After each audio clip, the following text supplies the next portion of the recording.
ಮುಪ್ಪಾದ ಜೀವ, ವಯೋಸಹಜ ಸಮಸ್ಯೆಗಳು ಸಾಮಾನ್ಯ. ನೀವು ಸದಾ ಹೀಗೆ ನಮ್ಮ ಸೇವೆಯಲ್ಲಿ ಕುಳಿತರೆ ಮಠದ ಆಡಳಿತವನ್ನು ನೋಡಿಕೊಳ್ಳುವರು ಯಾರು ಯತಿಗಳೇ?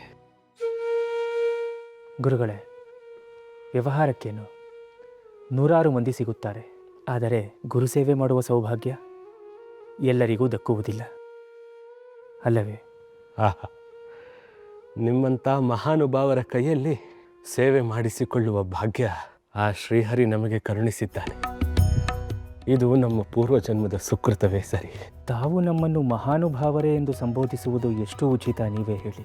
ಮಹಾಮಹಿಮರಾದ ಶ್ರೀ ಶ್ರೀ ವಿಜಯೇಂದ್ರ ತೀರ್ಥ ಶ್ರೀಪಾದಂಗಳವರಿಂದ 8ನೇ ವಯಸ್ಸಿಗೆ ಸನ್ಯಾಸತ್ವ ಸ್ವೀಕರಿಸಿದವರು ನೀವು. ಅಖಂಡ ಬ್ರಹ್ಮಚರ್ಯದಿಂದ 64 ವಿದ್ಯಾ ಪಾರಂಗತರಾಗಿ ಸಮಸ್ತ ಮನುಕುಲಕ್ಕೆ ಜ್ಞಾನ ಪ್ರಸರಣವನ್ನು ಮಾಡಿದವರು. ಮಗು 4 ಅಂಗುಲ ನಡೆದ ಮಾತ್ರಕ್ಕೆ ಅದು ತಂದೆಗೆ ಸಮಾನವಾಗುವುದಿಲ್ಲ. ತಾವು ದಯಮಾಡಿ ನಮ್ಮನ್ನು ದೊಡ್ಡ ಶಬ್ದಗಳಿಂದ ಸಂಬೋಧಿಸಬೇಡಿ, ಅದು ನಮ್ಮ ಪುಣ್ಯ ಸಂಚಯವನ್ನು ಕಡಿಮೆ ಮಾಡುತ್ತದೆ. ವಿದ್ಯೆಗೆ ವಿನಯವೇ ಭೂಷಣ. ನೀವು ಆ ವಿನಯಕ್ಕೆ ಭೂಷಣ ರಾಘವೇಂದ್ರರೇ.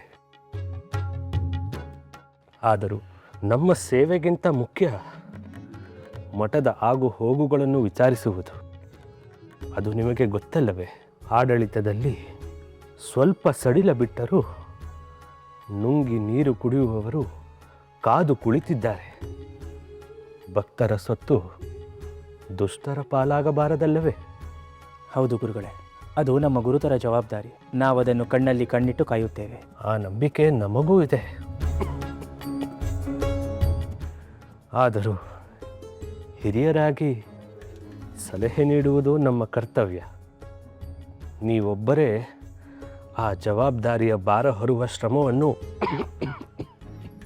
ತೆಗೆದುಕೊಳ್ಳಬೇಡಿ. ಸೂಕ್ತ ಜನರನ್ನು ಹುಡುಕಿ ವ್ಯವಹಾರಕ್ಕೆ ನೇಮಕ ಮಾಡಿಕೊಳ್ಳಿ.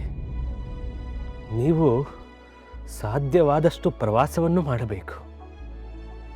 ಜನರ ಕಷ್ಟ ಸುಖಗಳನ್ನು ವಿಚಾರಿಸಿ ಅವರ ಕಣ್ಣೀರು ಒರೆಸುವ ಕಾರ್ಯವನ್ನು ಮಾಡಬೇಕು. ವಿದ್ಯಾಪೀಠಗಳು, ಮಠದ ಆಸ್ತಿಗಳು ಸುಸ್ಥಿರವಾಗಿದೆಯೇ ಎಂದು ತಿಳಿದುಕೊಳ್ಳಲು ಆಗಾಗ ಭೇಟಿ ಕೊಡುತ್ತಾ ಇರಬೇಕು. ಇರಲಿ, ನನ್ನ ಸೇವೆ ಮಾಡಿದ್ದು ಸಾಕು. ನೀವು ಹೋಗಿ ಸ್ವಲ್ಪ ವಿಶ್ರಾಂತಿ ತೆಗೆದುಕೊಳ್ಳಿ. ಆಗಲಿ ಗುರುಗಳೇ, ಏನಾದರೂ ಬೇಕಿದ್ದರೆ ದಯಮಾಡಿ ಹೇಳಿ ಕಳುಹಿಸಿ, ತಕ್ಷಣ ಬರುತ್ತೇನೆ.